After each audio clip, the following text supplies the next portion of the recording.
Hey kids, I'm in the kitchen again, and tonight we're going to be making some oatmeal and coconut protein bars. Something good for breakfast. So let me show you what I got out for the cook. Okay, so what I got out so far, I've got some vanilla flavored yogurt, some maple syrup back here, some oats, some protein powder, and then some maple syrup, pecans, some stevia sweetened chocolate chips.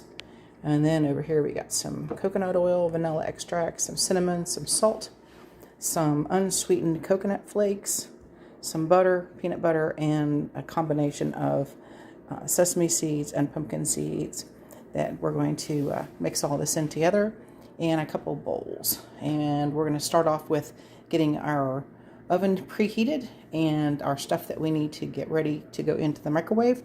And then we'll show the prep on the rest of the stuff. So stand by while I get the oven on. Okay, so what I've done first is I have measured out some coconut oil and some peanut butter and put it in a small bowl. Let me show you what I got.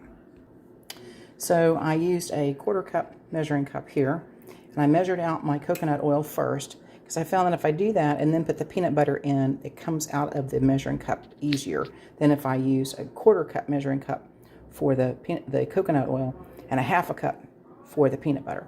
So I'm going to put a little lid on this and stick it in the microwave and get everything melty. So I'm going to start that and then start the dry ingredients. Alrighty, so I got my oats in my bowl here. And I've added my sesame and pumpkin seeds, my coconut, some cinnamon. I put in some pecans. I've got protein powder. I like chocolate chips, so I added those as well. And just a dash of salt. And then over here in this bowl here is the olive oil and the peanut butter that we've melted, and to it we're going to add a few more ingredients. Okay, it's been a couple of moments later, and what I've done is I've added some vanilla extract, some maple syrup, and some Greek yogurt. And I went ahead and already had stirred up the peanut butter and the coconut oil together, and now I'm just going to stir all of this together and make it nice and smooth. You can use a hand whisk for this, or if you have one of those little mini blenders, you can use that as well. But the main thing is just to get it incorporated as best as you can. I almost think this would make a good fudge if we chilled it, but anyhow, that's another subject for another day. But we got that all stirred around. Now we're going to pre-mix our dry ingredients and add all this stuff together and fold it in. So over here in our dry ingredients, I've been doing just stirring everything together. Been going slow because that protein powder can make some dust and might make you sneeze. So just take your time, just stir slowly, incorporate everything together, and then we'll start to, I'm going to make a little well here in the middle.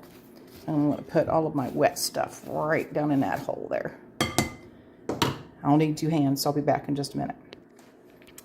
All right, so I got my wet ingredients there in the middle of my dry. It's got a lot, and it tastes really good. I tasted it before I stuck it in here.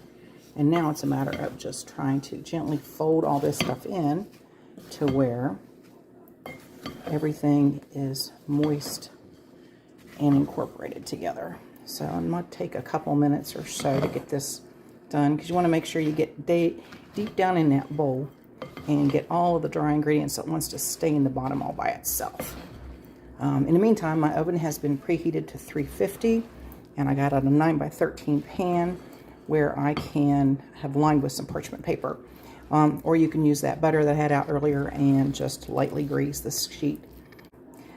Take and lightly grease that sheet until you have it the way you want it. Well, I'm going to go ahead and stir this and then plop it out on our parchment paper. So it took a little bit to get this all mixed up, but I've got it done. It did take a little bit too to get it worked off the bottom of the bowl, because it wants to sort of stay there. The powdered stuff doesn't want to get softened up and into the rest of the liquid.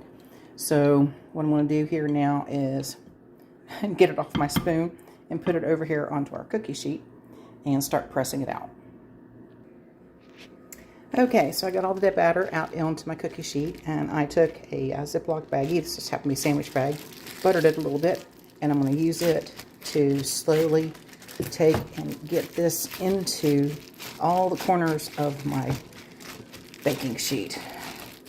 We're just going to keep squashing it, moving it around, and getting it where we want to. Outside, it's got a lot of chocolate chips over there, so that's going to be good. So I'm going to keep pressing this down here. It'll take a couple minutes or so to do that.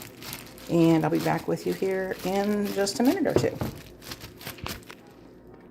All right, so I got everything pressed down in by 9 by 13.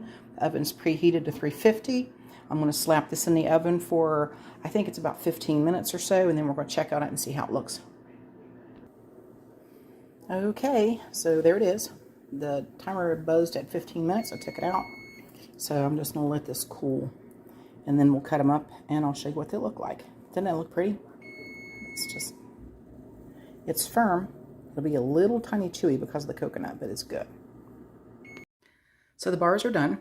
All that's left is the tasting. So this is what turned out. And I'll just take a little sampler here off the end.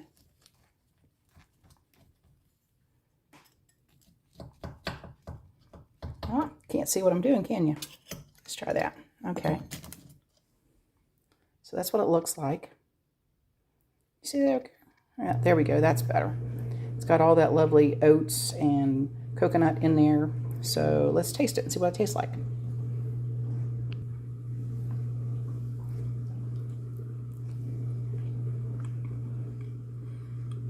That is nice. It's just sweet enough with the maple syrup in it, and it's a little chewy. I guess if you wanted to crisp them up, you can cut them in squares and throw them back in the oven for a little bit. But I think they're great just the way they are. I'm getting some coffee. Back in a bit.